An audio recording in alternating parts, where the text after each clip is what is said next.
weighing in Fights and Films. Hi, welcome to Weighing In Fights and Films. I am Brett the Threat with my cousin and co-host, Jenny Rose, and we have special guests, Ian Harris, Adam Woods, and we are doing our post-fight award show to UFC Fight Night on Fox. Yes, it's like that. They were talking about musicals and Cloris Leachman. Yes. We bring the A game here. Yeah. Every day is a cabaret. I don't know. I don't even know that's a song. When you're a jet, you're a jet. Anyway. The Hills are alive. There must be some trouble tonight. Maria! Okay, well, let's come down from the hills and give us... Look at the segue on her. Look at that. 10 points. Occasionally I get a little wood on the... Anyway, so submission of the night, I have going to someone that I think might be the only one that saw it. Because it was in the Fight Pass prelims. Yeah, I was still on my way here. Yeah. Hey, whose fault was that? It was mine. A little bit, because someone forgot the chips and had to go to Target. Yeah. Since I haven't seen the prelims, say it. Okay, Zach Cummings with some great chain wrestling into a choke and, a tap out. Yeah, he had some great chain wrestling. It was in the prelims. All right. I didn't hear that, so that's great. Yeah. All right, there you go. Watch it Zach. coming home. Well, from what I'll you take guys your word saw, for it. I want to say that Karate Hottie. that was a good one, though, yeah. Nami Yunus just... Yeah. And she didn't even have it all the way in, but it was enough for... Yeah, she wasn't completely on the back either. She was in like a weird position. Right, She that's worked her way right. there, though. She got there. Right. Yeah. And the durability of Karate Hottie, because, I mean, I could have swore she went limp after that head kick, and she kept on going. That was definitely, to me, submission of the night. It's a close one with the main event, but that was definitely, I didn't expect it to go in that way. So. Yeah. I would give that one fight of the night myself. Me as well. Yeah. Oh, can you have double up or not? Yeah, you can double it up. Yeah. Do whatever the fuck you want in this Yeah, one. Yeah, there you go. There you go. So now we're going to move on to knockout of the night. I have it going to Anthony Smith with a kick that the kick went past the head. The knee, however, that hit the opponent's head knocked him out. Yeah. Whoa. Yeah. I gotta watch that. It was a knee to the head that stunned him and got him shaken, and then he just finished it off, and the guy was out. It was not. I was listening to the call because I was like, okay, are they going to give this a TKO or a KO? And nope, they gave it a KO because that dude was. Yeah, he was not up. He was not up for the hand raise. He was still over the side of the cage. But it was actually what started it was the kick that went too far past him and ended up hitting him with a knee to the temple. Wow. Yeah. Really usually do it. Hey. Yeah. Licorice, you can't disagree with me, all right? You're in my house. Although it's so funny, I guess you could also give KO to the night to Rose Namajunas because she knocked her out, then submitted her. And then kick to the head. She gets all three. Although it's a I don't think she went out. I don't think she went all the way out. I mean, that was a quick recovery, too. I mean, her elbows stiff. did. I mean, she did brace herself because usually with those, dead in the dick knockouts, usually you go stiff completely. She at least, kind of braced herself for the fall. Yeah. And then you could see where she stood up She's at the lights, still where she looking. was gone. She was glassy-eyed and what have you. But as soon as Namajunas jumped on top of her, she had the wherewithal to. Wits about her. Yeah, That's absolutely. crazy. Yeah. I gotta say, I don't know if it's a TKO, but Robert Forrest Whitaker. No lazy eye here. Trying to come up with a good nickname. That was his. I was telling him earlier. Robert Forrest Whitaker. That's the perfect name. And he did not go lazy eye on us tonight. The Jacare, I didn't expect that at all either. No. Yeah, I agree on that. That could have been fight of the night too. Now that I think about it, that was. Yeah, that was a war. So, now we're going to go on to... Okay, was there a what the fuck moment of the night at all?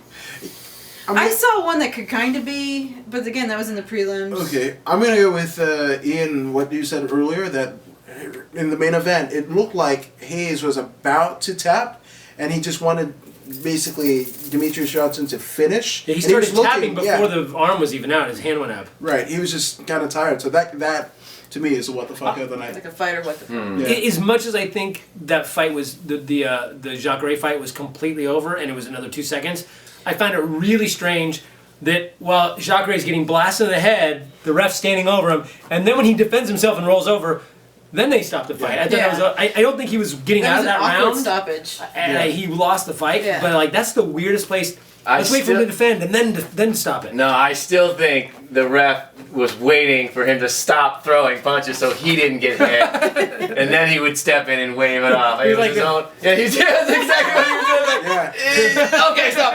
And who was that? That was Mazzagatti? Was it Mazzagatti? or Mario Yamasaki, because they look alike. Yeah.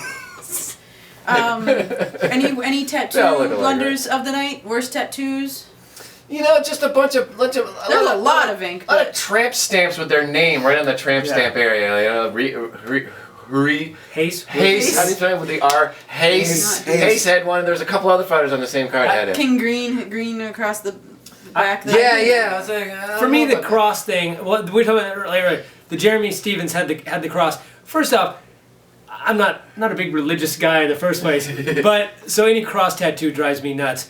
But also, your name can't be Little Heathen and have a cross. That's like, I want to say thank you, Jesus. Okay, thank you very much, Jeremy Satanist Stevens. Little Heathen is your nickname, and you got a goddamn cross on your back. Like that's kind of funny. Yeah, it's kind of weird. Walking oxymoron. Your part name is the atheist, and I'd like to thank God for that. Yeah, exactly. Just to mess with people. That's it.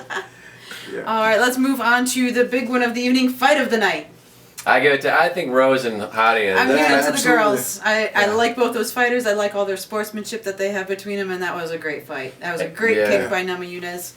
And Finally, a great recovery by Watterson. Great matchup too from the very start. Everyone was always saying, when was Rose and Hadi gonna fight each other? And we finally got it. And I think a tie for me, the main event could definitely go up there with a tie because I thought Hayes was durable. I thought he'd go 4 or 5 rounds. Demetrius Johnson is another level. Yeah. He destroyed him, so it wasn't like it was a real competitive fight. But that was a fight to go, okay, after Cejudo, after this fight, like you just look at this guy and you go, what? Who else? Yeah. Who can fight this guy? This guy? Who's next? Well, the thing about it, I'm going to go with Karate Hadi and Namajunas again because, you talk about the build-up. You wanted this fight to happen, and they didn't do any amount of shit talking. Like it was. That's right. It was just their skills alone that people were like, can't wait to see him fight. And a female fight. I think this is one of those ones that I think is it shows where the sport is going to go. And if you're a amateur fighter, if you're a young girl training in any type of mixed martial arts, this is one of the hallmark fights that you're going to go like, hey, I'm in this because Karate Hadi and Namajunas fought. I think they're great role models. Absolutely. I think that's a great fight to be a role model. Absolutely. Yeah. Cool. So that's our post-fight awards show, but we're going to mix this up a little because we do have guests here, and I think you're going to say some funny shit. We have guests. We'll make it quick, though. Make it quick. But just some news. Any afterthoughts from you guys? You sat here with the Weidman Mousasi debacle, and I've heard a lot of podcasts talking it, but what are your thoughts on it as a fight trainer, corner coach? I'm going to be honest with you. I didn't get to watch the fight live, so I saw, and I fast-forwarded through part of it because I knew what was happening, so I didn't see the entire fight. But what I see is, I see this a lot. I feel like Weidman. It's a tough call. Well, okay, it's a tough call because was he on the ground?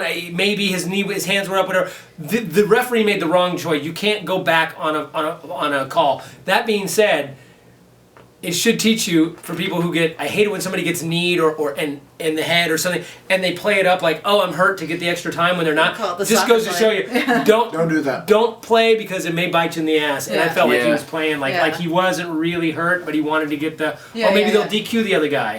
Oh, I'll get the DQ. Oh, no DQ. Oh shit. Now what? I think so that And the rule was made just so fighters won't do that. Right. Yeah. Yeah. You know what I'm but saying? it just went from one hand to now 2 hands, which is the whole point. Is they always tell you in the back, don't play the game, don't touch go. So now they're doing it with 2 hands. The fighter can't always see when your hands are doing the touch go. When you're up and down. I mean, Mousasi did what he should, lifting him up. So that's that's a Mousasi win. Weidman does not deserve the fucking rematch in my opinion. No, I mean it could have been nice if they would have kept going. If they were like, okay, but the thing is that again, don't flop around and say that you can't continue hoping to get the DQ. Right. Because then when they go, oh, there's no DQ, fight's on. Oh, wait, no, the fight's not on. He said he couldn't continue. Yeah. Right. Like, you know.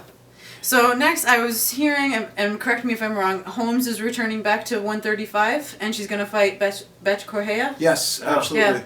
That'd be a fun fight. That's where she Yeah. should be. She shouldn't be 145. That's gonna be a stand and bang fight. Yeah. But the striking of Betch, I think Holm has got her hook, line, and sinker. It's not even going to be close. She'll outkick her. Yeah, absolutely. And I mean, Holly Holm is so lanky compared to Betch. I don't think that Betch could even get inside to even make it.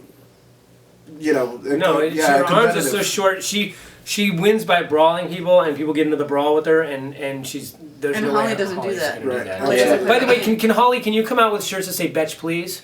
Yeah, nice. I've always wanted to. Yeah. Betch, please. That'd